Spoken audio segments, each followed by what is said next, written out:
اشد من الزنا دا د زنا نه بدترینه ګناه ده غیبت د زنا نه سره بدترینه ګناه ده استاد به وایي چې غیبت د زنا نه څنګه بدترینه ګناه ده هغه مقصد دا ده چې یو سړی نه زنا وشي زنا کنه نو د خپېمانه وي کنه وي خپېمانه وي خامخا سو باسي چې په زړه کې سنا سه ایمان یو د چانه بدکاری وشي دا انسان سو باسي ضرور توبه وباسي ډېر خپېمانه چې دا رانه سو وشو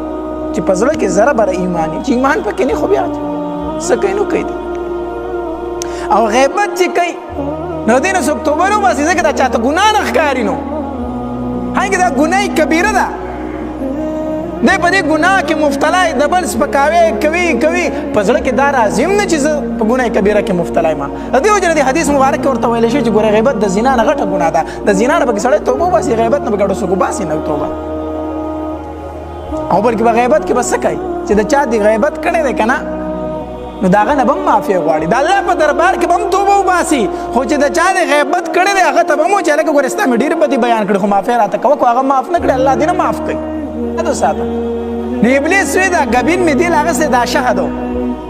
دا مې دل اغستی چې څوک غیبت کوي چې په دې شونډې ورته ومږم او خاص کر زه هم د دې ښځو د شونډې خو د دې ګبین نه اډو خالي کېږي نه ځکه چې د هغوی خو بل کار نه غیبت و خو چې دوه تنه یو ځای کېږي په درېیمه باندې به یې راغستي خوس بیرغ کړي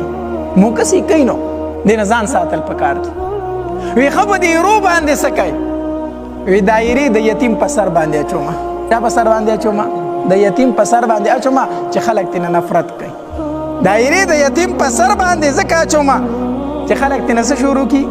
نفرت شروع کړي حالانکه حدیث مبارک کې راځي نبی علیه الصلاۃ والسلام فرمایي وایي چې کله یتیم جاړي د الله عرش پړه کېدو شي چې کله یتیم په ژړا شي د الله عرش پړه کېدو شي او الله تبارک وتعالی فرشتو ته وایي ای زما فرشتو لاړ شئ په دې ماشوم چا ظلم وکړو چې د هغه پلار ما په خاورو کې پټ کړی دی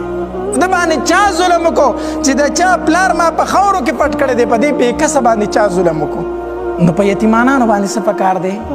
رحم پکار دی رحم پکار دی حدیث مبارک کې راځي نبی علیه الصلاۃ والسلام فرمایي وایي چا چې د ځان سره یتیم په خوراک کې شریک کو که نه الله تبارک وتعالی د دغه انسان دپاره جنت واجب کو الله تبارک وتعالی دپاره څه واجب کو جنت واجب کو چا چې یتیم ځان سره په خوراک کې شریک کو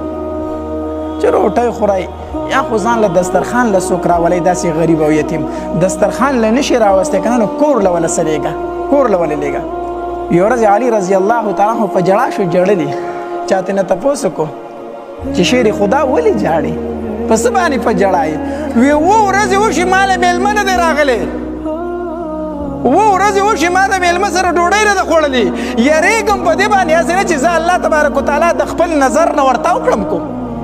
زه خو به چېرته الله ورتاو کړی د خپل نظر نه نه یم چې اووه ورځې وشي او ما د مېلمه رانغې ځکه جاړم په دې خبره باندې نو ځان